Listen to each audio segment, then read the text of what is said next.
Hello friends, इसमें आदि the science का है।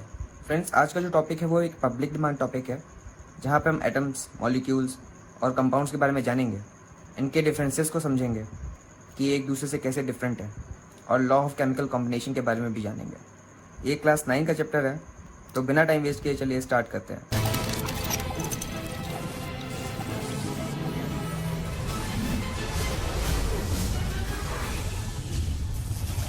तो फ्रेंड्स, सबसे पहले बात करते हैं हम एटम्स की, जिनका मतलब होता है इनडिविजिबल, मीन्स जिसको हम तोड़ नहीं सकते और फर्दर पार्ट्स पे हम ब्रेक नहीं कर सकते। एटम्स की अगर बेसिक डेफिनेशन देखें तो क्या कहता है? It is building blocks of matter. Matter मतलब सब कुछ, जो भी आप अपने आसपास की चीज़ें देख रहे हैं, जैसे टेबल, पेज, पेन, ये सब क्या मैटर है। और इन मैटर्स को जो बनाता है, जो उसका स्मॉलेस्ट पार्ट होता है, उसे हम एटम्स बोलते हैं। इन सब चीज़ों के बारे में मैंने एक पहले वीडियो बनाई रखी है, स्ट्रक्चर ऑफ एटम। जिन्होंने वो वीडियो नहीं देखी वो यहाँ पर आई बटन में क्लिक करके देख सकते हैं, और उसकी लिंक मैं डिस्क्रिप्शन में भी दे दूंगा नीचे। तो उस वीडियो में फ्रेंड्स मैंने बात करी थी स्ट्रक्चर ऑफ एटम की, कि एटम का स्ट्रक्चर ऐसा क्यों होता है, जहाँ पे ये सेंटर पार्ट आपका न्यूक्लियस होता है, और इस न्यूक्लियस के अंदर क्या होता है? प्रोटॉन्स और न्यूट्रॉन्स, और इस न्यूक्लियस के चारों तरफ इलेक्ट्रॉन क्लाउड होता है। ठीक है, तो आगे बढ़ने से पहले हम बेसिक डिफरेंसेस के बारे में जान लेते हैं कि एटम, एलिमेंट, मॉलिक्यूल्स और कंपाउंड्स में अंतर क्या होता है। इसमें क्या है, बच्चों को काफ़ी कंफ्यूजन होता है, तो पहले इसी कंफ्यूजन को ख़त्म करते हैं। अगर हमें इन सब टर्म्स का बेसिक मतलब पता हो तो हम इनका डिफरेंसेस भी जान सकते हैं। तो एटम्स मैंने क्या बताया, जो मैटर का सबसे छोटा पार्ट होता है। तो ये एटम्स क्या शो कर रहे हैं? Building blocks of matter. अब जरा एलिमेंट को देखते हैं। जब आपके स्ट्रक्चर में एक ही टाइप के एटम्स होते हैं, जैसे कि फॉर एग्जाम्पल गोल्ड, सिल्वर, इनकी आपने क्या एक प्लेट ली, और जब उन प्लेट के अंदर आप देखेंगे, वैसे तो आप एटम्स को देख नहीं सकते नेकेड आई से, पर आप इमेजिनरी फॉर्म में अगर देखते हैं तो वो एक ही टाइप के एटम से मिलके बनता है, और इन्हीं को हम लोग क्या बोलते हैं? एलिमेंट्स। एटम्स को हम हिंदी में परमाणु भी बोलते हैं, और एलिमेंट को तत्व। तो अब लोगों को डाउट आता है कि एलिमेंट और मैटर में डिफरेंस क्या है। एलिमेंट में भी एटम्स को बिल्ड करके ही तो बनाया जा रहा है, और मैटर में भी यही होता है। जो इसका स्मॉलेस्ट सेल है, जो इसका स्मॉलेस्ट बिल्डिंग ब्लॉक है, वो कौन है? एटम ही है। तो इसमें बेसिक डिफरेंस ये है कि एलिमेंट सेम टाइप के एटम से मिलके बनता है। जैसे मैंने यहाँ पे बताया, गोल्ड का अगर एटम होगा, इसका सिंबल क्या होता है? AU, और एटॉमिक नंबर 79। तो इसका हर एक एटम AU से मिलके बना होगा। और जब हम पूरी एक शीट में देखते हैं, या उसका एक पार्ट लेते हैं अगर गोल्ड का, तो हम उसके पूरे को बोलते हैं एलिमेंट। और मैटर में क्या होता है? इसमें मल्टीपल एटम्स मिलके आपस में एक स्ट्रक्चर बनाते हैं। जैसे कि फॉर एग्जांपल ये वुड। अब जो ये वुड है, ये आपका कार्बन, हाइड्रोजन, ऑक्सीजन, इन सब से मिलके बना हुआ है, जहाँ पर मेजॉरिटी ऑफ द एटम्स किसके हैं? कार्बन के। तो ये क्या एक मैटर है, आप इसे एलिमेंट नहीं बोल सकते। फ्रेंड्स, आप लोगों ने पीरियोडिक टेबल पढ़ी होगी, तो अभी तक हमारी धरती में 118 एलिमेंट्स हैं, और इन एलिमेंट्स को हम लोग पीरियोडिक टेबल में शो करते हैं। और इन 118 एलिमेंट में से 94 ऐसे एलिमेंट्स हैं जो नेचुरली अकर होते हैं अपने अर्थ में, और आगे ऐसा भी हो सकता है कि कुछ और भी एलिमेंट्स मिले। फिलहाल हमें 118 पता है, और अभी तक हम जितनी भी चीज़ें देख रहे हैं अपने सराउंडिंग्स में, वो सब इसी एलिमेंट से मिलके बने हैं, और उनको हम बोलते हैं मैटर। तो ये तो हो गया हमारा मैटर और एलिमेंट में डिफरेंस। अब बढ़ते हैं मॉलिक्यूल्स की तरफ। तो मॉलिक्यूल्स तो काफ़ी ईजी है।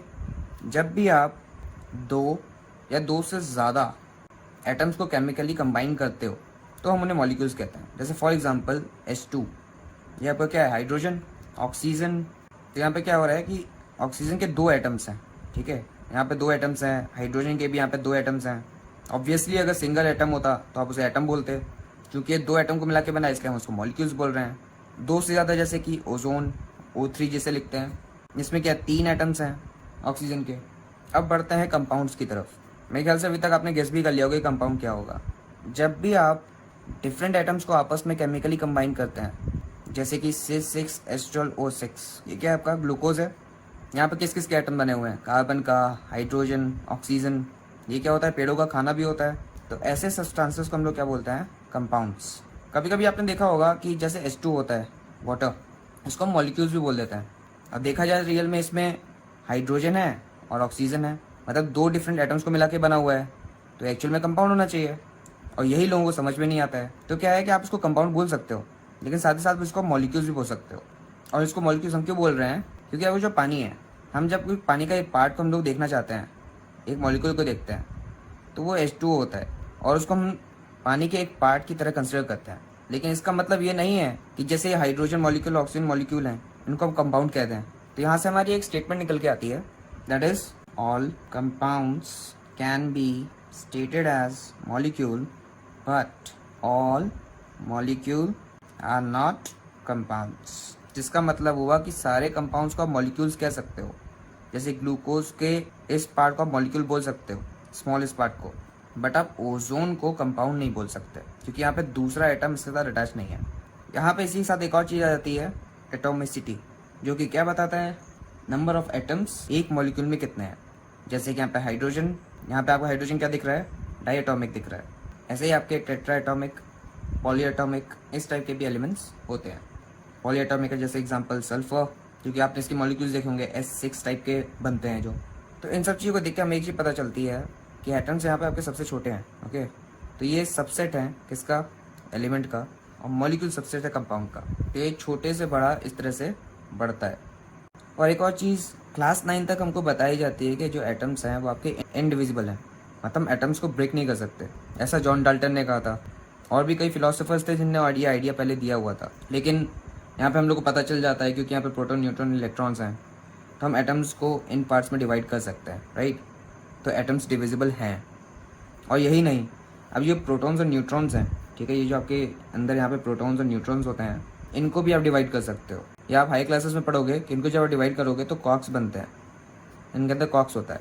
प्रोटॉन में आपके 3 कॉक्स होंगे, न्यूट्रॉन में भी आपके 3 कॉक्स होंगे, अपर कॉर्क एंड डाउन कॉर्क।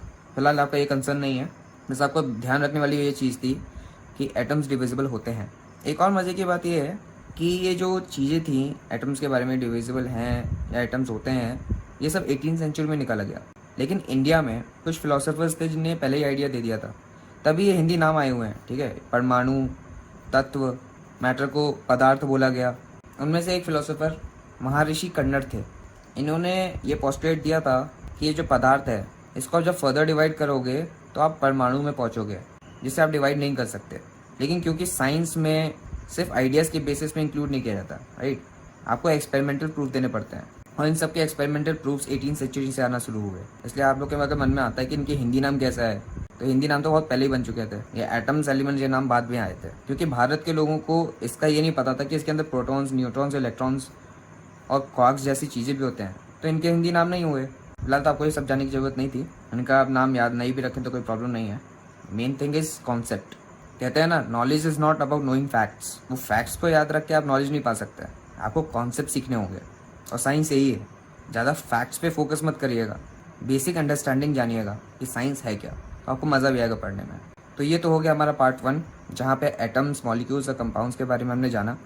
अगली वीडियो में हम लोग पढ़ेंगे लॉज ऑफ केमिकल कॉम्बिनेशन। फिलहाल के लिए इतना ही, थैंक यू।